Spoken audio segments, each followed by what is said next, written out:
If you ever have the chance to stand at Auvilleur, looking across the waving cone towards La Boisselle and the Lochnagar crater, see if your mind doesn't play tricks, turning what you can see into those jerky black and white images of men going into battle, rifles at the ready and puffs of smoke in the sky.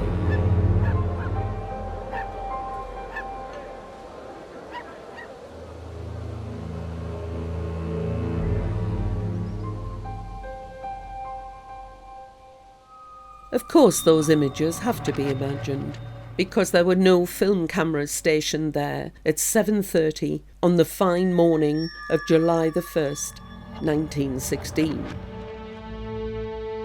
The start of the long-anticipated and much spoken about Big Push. Spoken about even among the working party that had been formed by the ladies of Washington Holy Trinity Church, whose minutes for July 1916 recorded, "We have had a very small meeting this time, the reason being the continued pouring rain all day, and many of them were waiting for news of their sons from the Big Push at the front, as the mothers had heard they were wounded. I fear the war will cause much unsettlement to the doing of work for the sale. It is such an anxious time."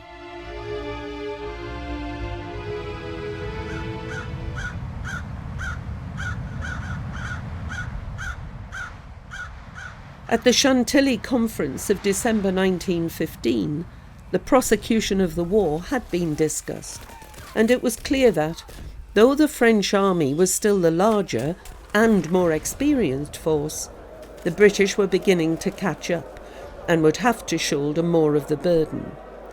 The plan for the year was for the Western Allies to launch summer attacks in conjunction with attacks by the Russians and the Italians.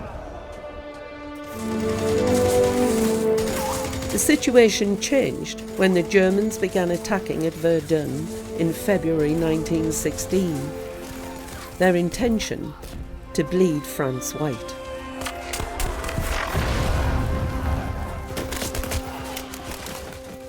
General Sir Douglas Haig inevitably came under pressure to increase the size of the British effort, and the last date by which the attacks would commence on the Somme was July the 1st.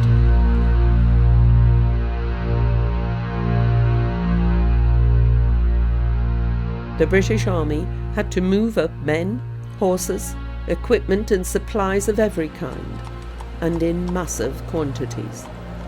Industrial warfare on an immense and impersonal scale. Mining was to be done, gun positions to be dug, ammunition supplies built up.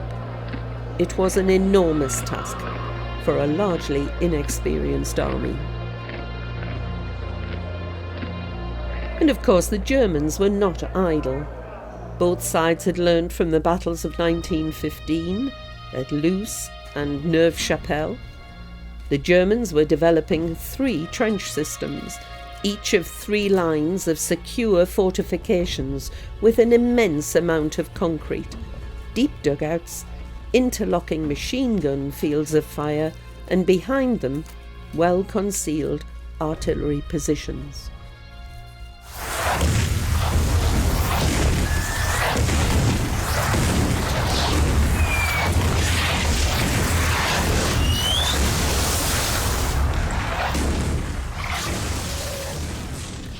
The British bombardment prior to the battle was, literally, earth-shattering, but there were just not enough heavy guns to destroy the German underground dugouts, and the wire was not sufficiently cut.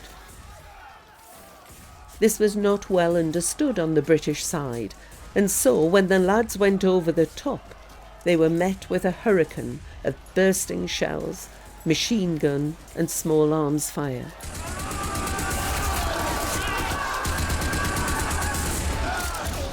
As a German put it, "We dusted them off good." And some of the dusting off had been done just prior to the start of the battle. John Stewart, a member of the Holy Trinity congregation, had been killed by German shelling in the front line. And John Pepper, father and stepfather to 6 children, was killed when a grenade issued to him exploded accidentally on June the 30th.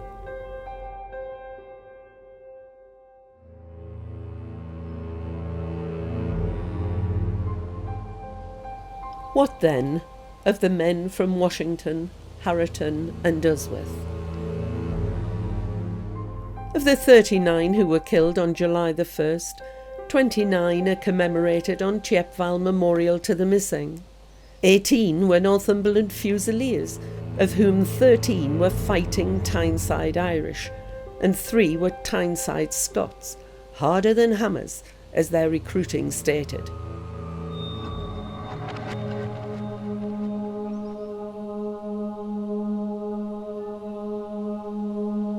Ten men served in different battalions of the Royal Inniskillen Fusiliers, which regiment had a recruiting station in Grey Street in Newcastle. And 6 were from the 15th Battalion of the Durham Light Infantry.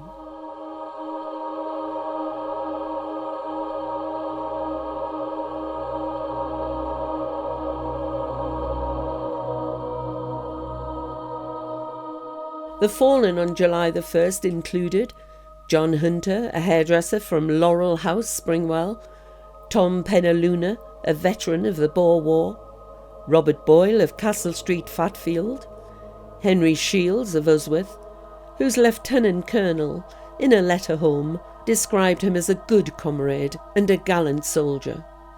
Henry Lewins, one of many miners to be killed, was a member of Usworth Top Club, and Robert Willis was a butcher at Fatfield Co-op. Richard Laws of Glebe Crescent was 19, while Thomas Malibone was 40.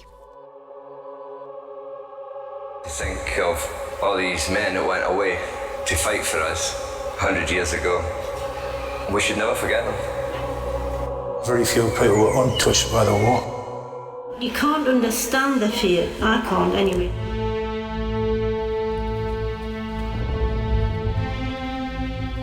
The tactics had been the best that could be devised under the circumstances.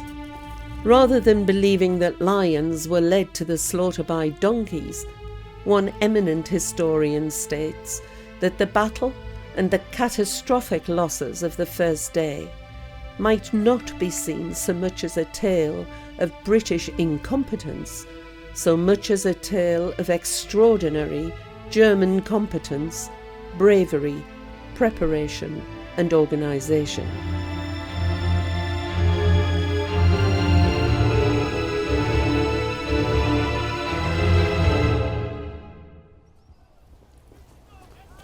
July the 1st cost the British Army 57,000 casualties, of which over 90,000 were dead.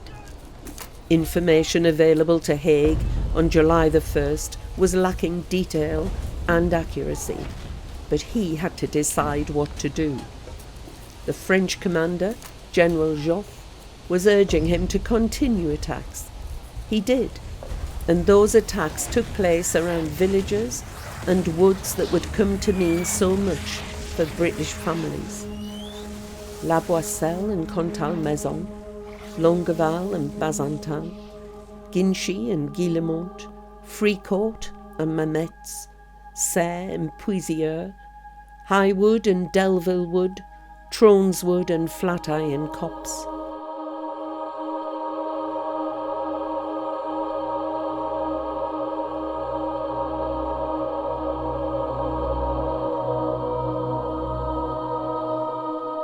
As the weeks dragged on, the fighting moved to Flers-Courcelette, where tanks were used for the first time, and to Beaumont-Hamel and Morval, to Les Sars and the Butte de Wallencourt, cavalry of the DLI.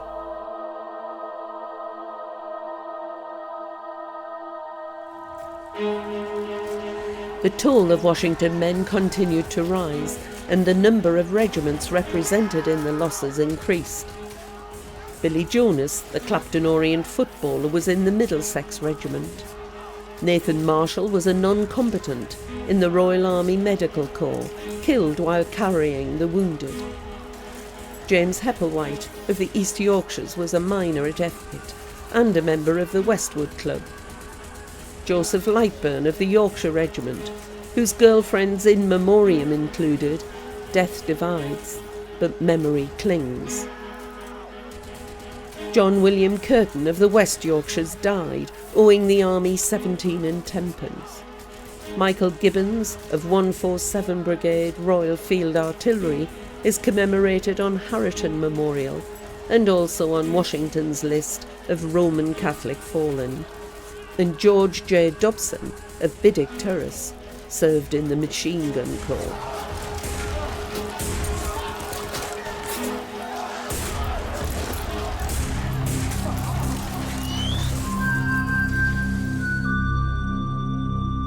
By the time it ended, the mud was impossible. The soldiers were exhausted and the battalions had been through the grinder. Another 7 Northumberland Fusiliers were killed before November the 16th. They included Herbert Scott, who'd been rejected when he first volunteered. Bugler William Tyndale, whose spirit still inhabits Blackberry Cottages. John Puncheon of Wingrove Terrace, Springwell, buried at Walden Court near the Butt. And brothers Nurick and Ralph Crowe. 15 more from the DLI died between July the 2nd and November the 16th. Stephen Mills, who'd left the army only 8 days before Franz Ferdinand was assassinated, soon rejoined. George Mawson, who joined the army while on the Hoy in Newcastle. Alexander Stevenson of Douglas Terrace, whose brother had deserted and then rejoined under another name. Edward Thompson of the Black Bush, and Albert Victor Fouters, married to Maud, and with a son named after himself.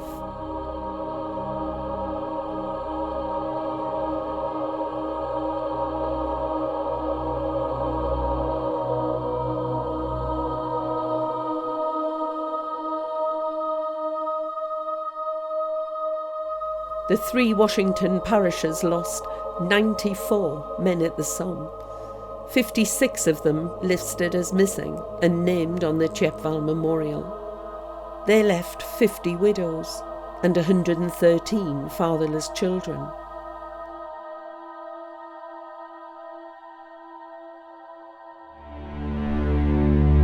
The British suffered 419,000 casualties, of whom 131,000 were killed. The French suffered losses of 204,000, and the Germans between 450 and 600,000. So, was it worth it? What did it achieve? Well, the casualties were staggering, but a modern view is that once the war had begun, and the politicians rather than soldiers were responsible for that, it was the opening of a Pandora's box, and that Haig's way was, probably, the only way. Were civilians looking for a compromise peace, or did they want the enemy destroyed? The British commanders might be criticised for tactical errors, and were too often over-optimistic. But they did learn from their mistakes. And in tactics, gunnery, logistics, and technology, improvements were made. Improvements that would see the British Army end the war as the most effective instrument of an integrated, all-arms method of fighting. That was the price paid by Washington Willie at the Somme in 1916.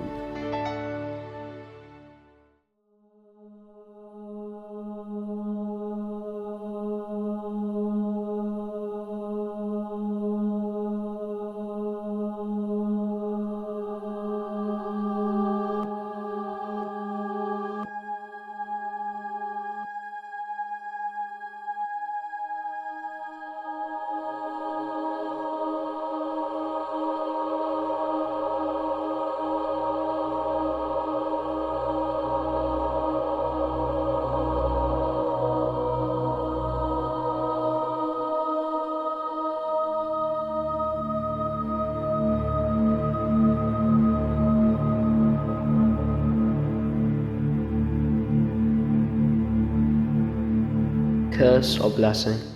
I do not know. Its answers are missing, yet they do not show relief or happiness towards my soul. These answers breed only more questions. A void of sound, a deathly stare. I'm motionless in silent air. A blink, a whisper, is this fair? I'm alone amongst friends. And so I am here, upon this great height. Over it I peer, and I feel my fright. But there's nothing left for me back there, other than my seat, my lonely chair. I jump, I leap, and fall in the air. I end my life because of another. A void of sound, a dying stare. I'm motionless in silent air. I'm gone, forever. This is fair. I'm no longer alone. Goodbye, friends.